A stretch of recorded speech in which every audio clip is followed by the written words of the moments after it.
What's going on, guys? ASMR Prodigy back again with another video. And in today's video, as you can tell by the title, we are doing another fantasy weekly review. Going in to see how I did in week 6. As you can tell, I lost. I only lost by 8 points, and this one was a heartbreaker for me because I needed Austin Eckler to get 32 point something on Monday night, and I watched that game, and obviously he didn't. He had a great game still, so it was kind of close. And when I went into overtime, I figured, oh, if Eckler gets one reception and he gets a touchdown, he's gonna get it. Like, I was just on the edge of my seat watching for that game specifically. So we are now 2-4, which sucks. But let's look at how. I guess first let's start here. How my team did. Actually, it would be more efficient if I came here and went to last week and see how my guys did. So Josh Allen doing what he does, of course. My favorite man. Great game. Eckler, as always, does what he does again. Great game for him. Dalvin had a decent game. It was looking a little sus until he broke off that one big run for a touchdown. Then he did his thing. This is what screwed me. This and the Jags defense. 2.6 out of Curtis Samuel. I knew watching this Thursday night game, Commanders versus Bears, I knew when Curtis Samuel put up 2.6 points, I knew I wasn't going to win this week. Yeah, 2.6, that's horrible. That's horrible. Rondale Moore, the free agency pickup, the one-game rental, 10.9 points, great game for him, for a rental. I needed exactly that out of him, and that's what he got me. He won't be on the team next week, though. Zach Ertz, again, playing above his projection. I feel like Zach Ertz is having a very good year, like a low-key very good year.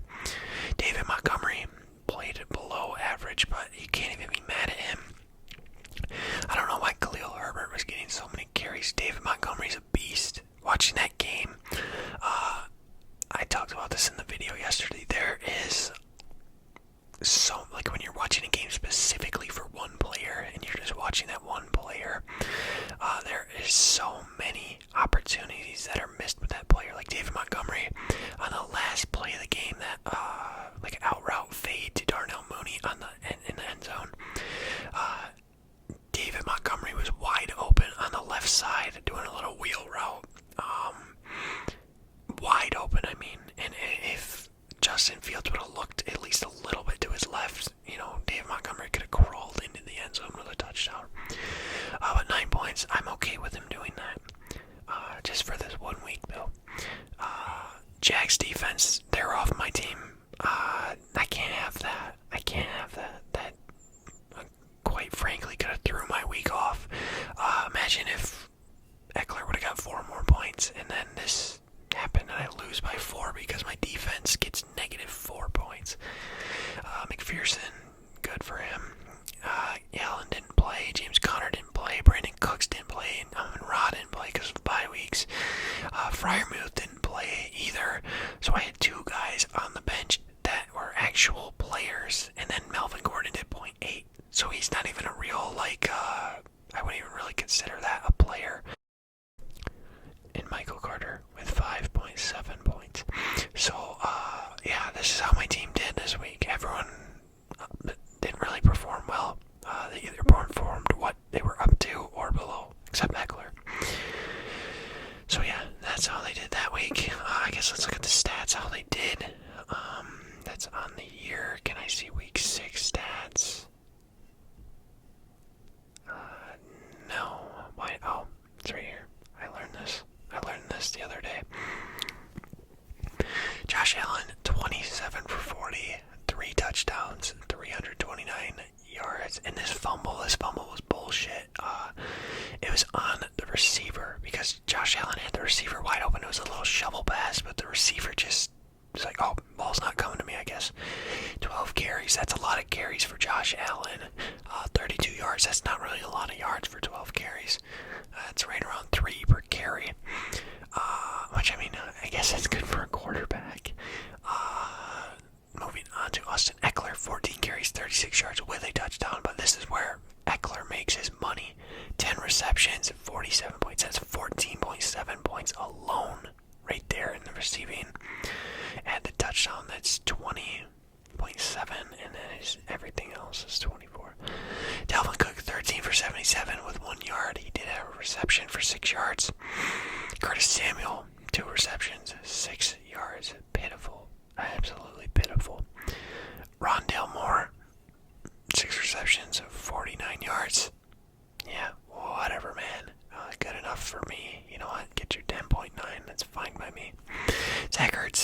over 70, averaging 10 yards per catch and 10 targets.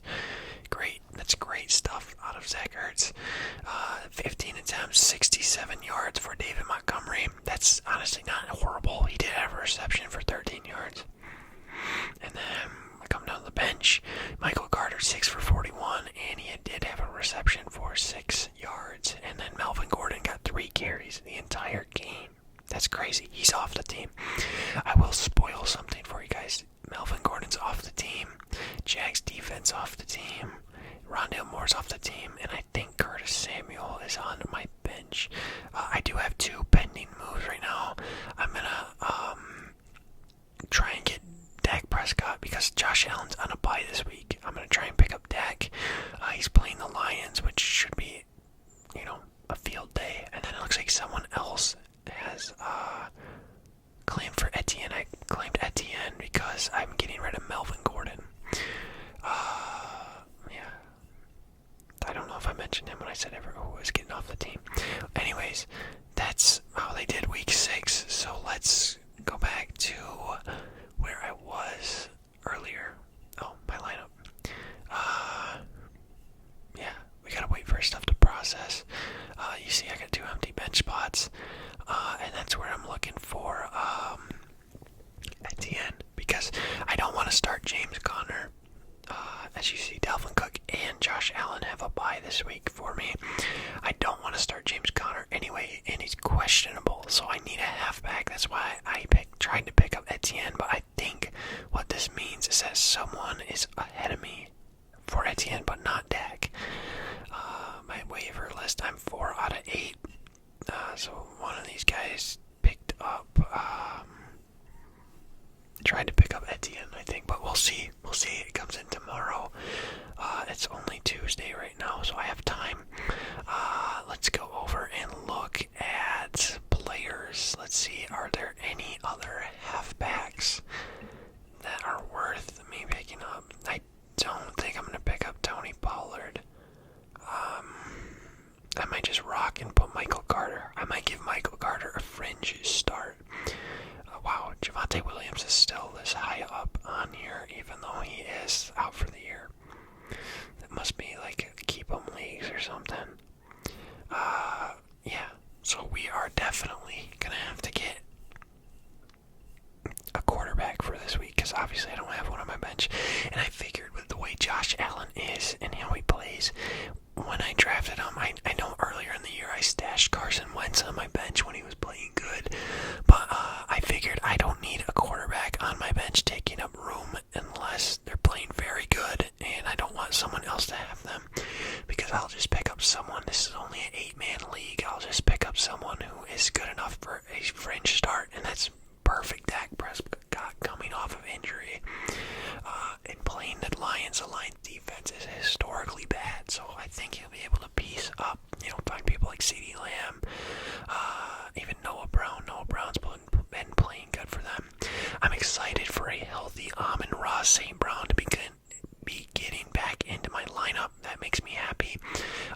Who knows if Keenan Allen's going to play another game this year. He just sat on the sideline for 6 weeks now. That's crazy. 6 weeks. That is a third of the NFL season. And I mean, if he doesn't, I guess we can always start Brandon Cooks. Yeah. And I think, honestly, if I'm being honest, if I don't get Etienne, I think I'm going to have Michael Carter start. He is playing Denver, which is bad. Oh, yeah. The Jags defense is still in my lineup. I might do this right now, actually, so I don't forget. I was going to place a claim on, where are they? Did someone already, oh, here they are. The Jets defense. I want the Jets defense. I don't have to drop anybody because I have spots for this. Let's do that, and then let's just release this right now. Drop them.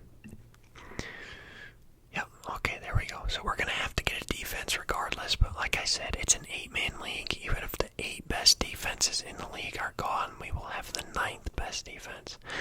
I mean, some people have 2 probably. Someone stashed one on their bench, I'd assume. But let's look.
Montgomery at halfback. If I don't get a good, you know, if I don't get Etienne, because I think someone else is going to get Etienne before me. Let's look what we have at wide receiver, actually, that I want to make a claim.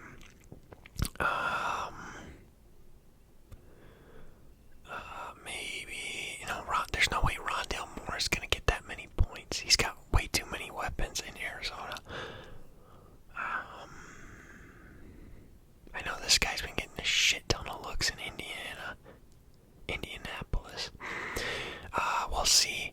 If it comes down to it, I might pick up Alan Lazard. How's he been playing this week? Or this year?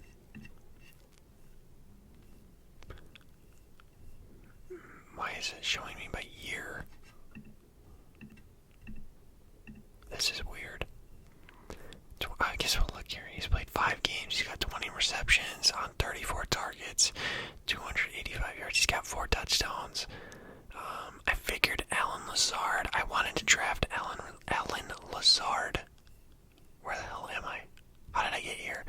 I wanted to draft Alan Lazard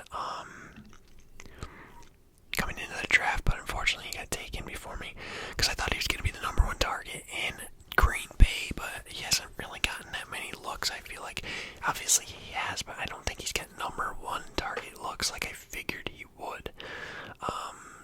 So yeah. Our next week matchup, I believe he is 2-4 as well. Yeah, he is. So this is a big game for me. I really do not want to be 2-5. And right now, obviously he's got moves to make. He's got Jalen Hurts in, who's on a bye week, but he's projected more than me because I don't have a QB, a halfback, or a defense in. So yeah, let's call this a video here. Let's go back to here, and then yeah, we'll call it a video. I appreciate you guys for watching. As always, I'm sorry if you think these videos are a little short. I don't like making these videos long because I like the longer NFL style content to be in my predictions videos and me talking about NFL and not necessarily fantasy